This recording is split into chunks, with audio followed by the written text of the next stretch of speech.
जय हिंद प्यारे दोस्तों। तो कल की क्लास को आज शुरू करते हैं फिर से। ठीक है, वीडियो पसंद आए तो शेयर सब्सक्राइब जरूर करें।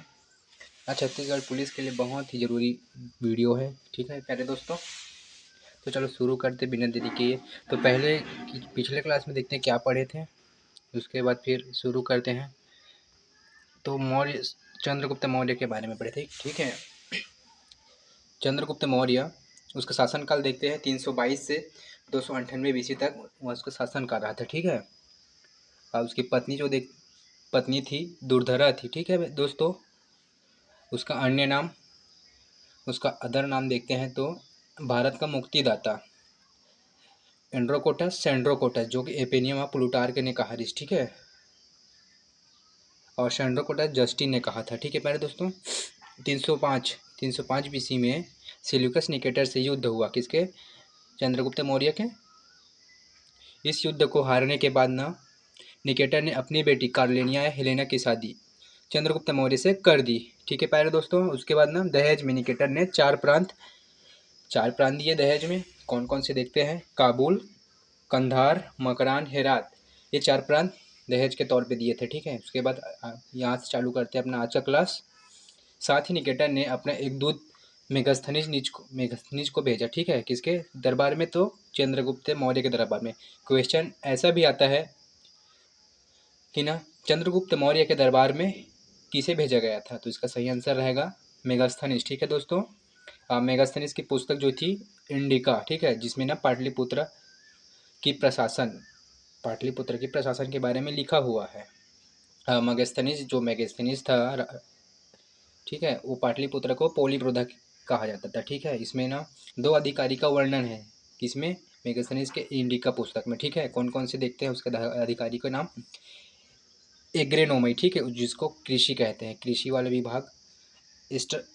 एरिस्टोनोमी, ठीक है दोस्तों, यहाँ व्यापार सड़क का है। ठीक है दोस्तों, उसके बाद आते हैं पाटलिपुत्र में 7 जातियाँ थी। ठीक है, उसके बाद थोड़ा सा देखते हैं जूनागढ़ अभिलेख। जूनागढ़ अभिलेख को ना रुद्रदामन ने जारी करवाया था। ठीक है प्यारे दोस्तों, इसी से ना सुंदरसन जिल सौराष्ट्र गुजरात का वर्णन मिलता है।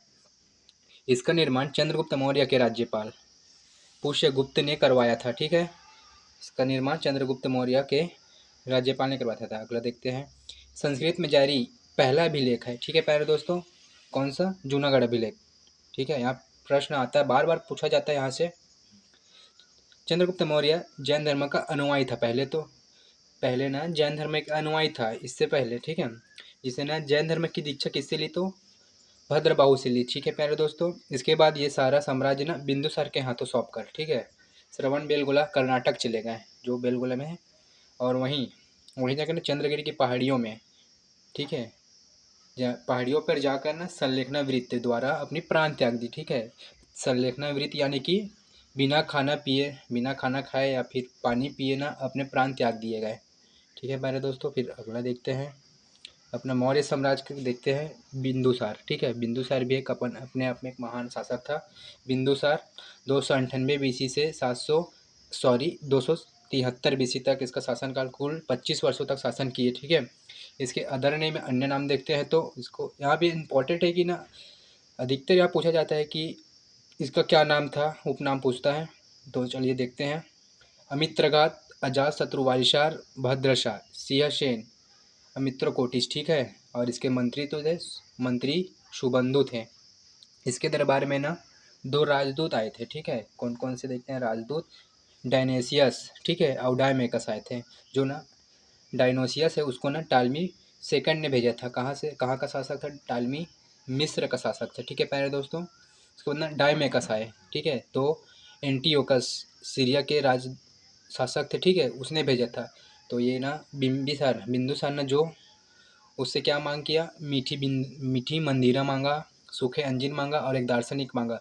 तो ठीक है, मीठी मंदिरा और सूखे अंजीर दे दिए थे, लेकिन ना वहाँ ना एंटियोकस था, दार्शनिक देने से मना कर दिया। वे कहते थे कि ना दार्शनिक हमारे देश में दार्शनिक को नहीं दिया जाता। ठीक है, इसलिए वहाँ इसको देने से मना कर दिया दार्शनिक को। ठीक है दोस्तों, इसके समय में ना तक्षशिला में अशांति थी बिंदुसार के समय, जिसका दमन करने के लिए इसने अपने पुत्र सुशीम को भेजा। ठीक है प्यारे दोस्तों, बिंदुसार के जो ना दो पुत्र थे, पहला तो सुसीम था और एक अशोक था। पहला बड़ा तो अशोक, छोटा अशोक था, सबसे छोटा था।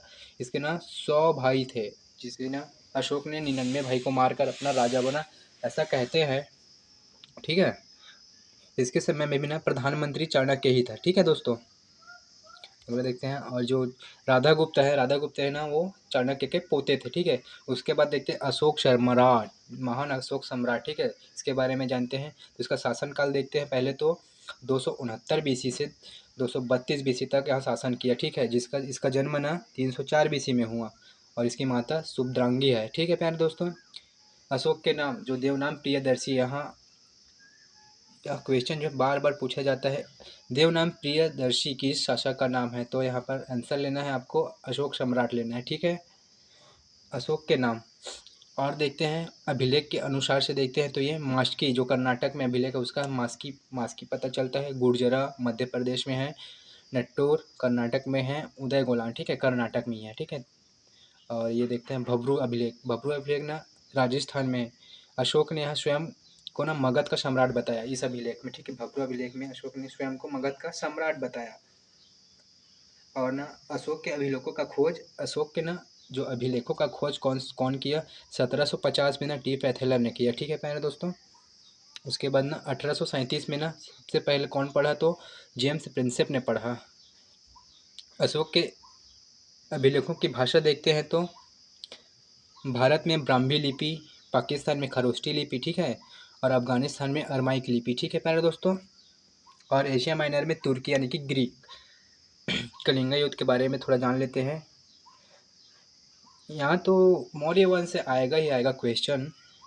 ठीक है, तो कलिंग युद्ध 261 बीसी में यहाँ लड़ा गया था। ठीक है, अशोक की गद्दी में बैठने से पहले 8 वर्ष के बाद ना, ठीक है, यहाँ युद्ध चालू हुआ। अशोक का हृदय परिवर्तन देखते हैं, इसी में हुआ कलिंग युद्ध में। ठीक है, किसके साथ लड़ाई हुआ था, युद्ध हुआ था? तो उड़ीसा के राजा। ठीक है, उड़ीसा की राजधानी क्या थी? तोसली उत्तर में, और दक्षिण में जोगढ़ थी।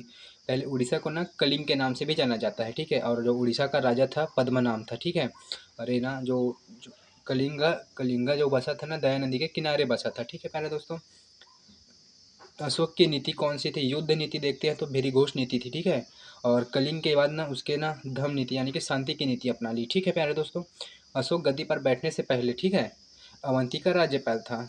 यहाँ भी क्वेश्चन आ चुका है एक बार कि ना अशोक गद्दी में बैठने से पहले कहाँ का शासक, मतलब कहाँ का राज्यपाल था। ठीक है, ऐसा क्वेश्चन आ गया है, तो आपको सही आंसर लेना है, अवंती लेना है। ठीक है, इस युद्ध के बाद ना अशोक ने बौद्ध धर्म को अपना लिया। ठीक है प्यारे दोस्तों,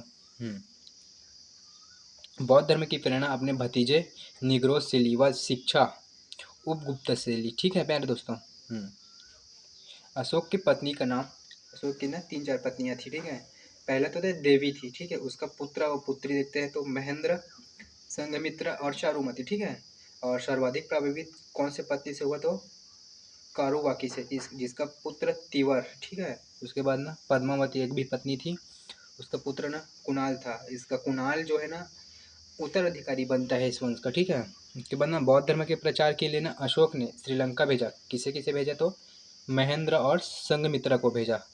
ठीक है प्यारे दोस्तों, उसके बाद ना तक्षशिला, तक्षशिला में मंजिक को भेजा सॉरी। हिमालय क्षेत्र में किसे भेजा? तो मस्जिम। ठीक है, उसके बाद ना भारत में सर्वप्रथम शिलालेख का प्रारंभ अशोक ने ही करवाया था। ठीक है, और अशोक के ना शिलालेख, अशोक के ना कुल ना शिलालेख ना 14 है। ठीक है, और स्तंभ लेख देखते हैं तो कॉलम आर्टिकल 7 है, और गुहा लेख 3 है। ठीक है, अगला देखते हैं, अशोक के शिलालेख के बारे में जानते हैं, जो इम्पोर्टेंट है वही वही आपको बताएंगे। तो शिलालेख, पहला शिलालेख जो है उसमें क्या क्या लिखा गया है? जो मेन है, पशु को लेकर निंदा और अहिंसा, समस्त प्रजा हमारी संतान है, यहाँ लिखा हुआ है। ठीक है, पहला जो शिलालेख है। उसके बाद दूसरा शिलालेख देखते हैं, पशु चिकित्सक। ठीक है, और इसमें ना दक्षिण राज्यों का उल्लेख भी है। कौन कौन से देखते हैं? चेर, चोल, पांड्य, सतीय पुत्र, केरल पुत्र। ठीक है, उसके बाद ना तीसरा अभिलेख देखते हैं, तो इसमें ना अधिकार के बारे में बात हुआ है, जिसके रज्जु युक्तक प्रदेशक या प्रत्येक 5 वर्ष में भ्रमण करते हैं। ठीक है, उसके बाद ना चौथा देखते हैं, तो भेरीघोष नीति के समय पर स्थान पर ना धम नीति को अपनाई। तो ऐसा भी क्वेश्चन आ सकता है कि ना अशोक ने भेरीघोष नीति के स्थान पर कौन सी नीति अपनाई? तो आपको सही आंसर लेना है, धम नीति।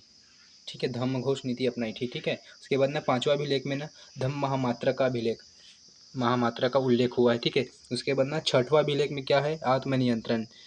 यदि जन्म कल्याण की बात है तो उसके अधिकार किसी भी समय अवग करा सकते हैं। ठीक है, उसके बाद 7वां अभिलेख देखते हैं तो धार्मिक समन्वय। ठीक है प्यारे दोस्तों, उसके बाद में देखते हैं अपना ये 8वां देखते हैं, धम्म यात्रा के बारे में लिखा है, जिसमें ना 259 बीसी में ना बोध गया की यात्रा 10वें वर्ष में किया। ठीक है, उसके बाद ना 249 में बीसी में लुम्बिनी 20 वर्ष की उम्र में गया। ठीक है, उसके बाद ना 13वां अभिलेख यह इम्पोर्टेंट है, कलिंग युद्ध के बारे में।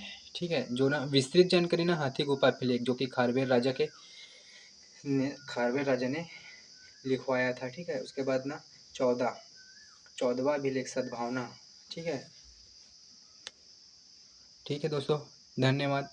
इसके बाद और क्लास लाएंगे इसी का, अभी के लिए धन्यवाद।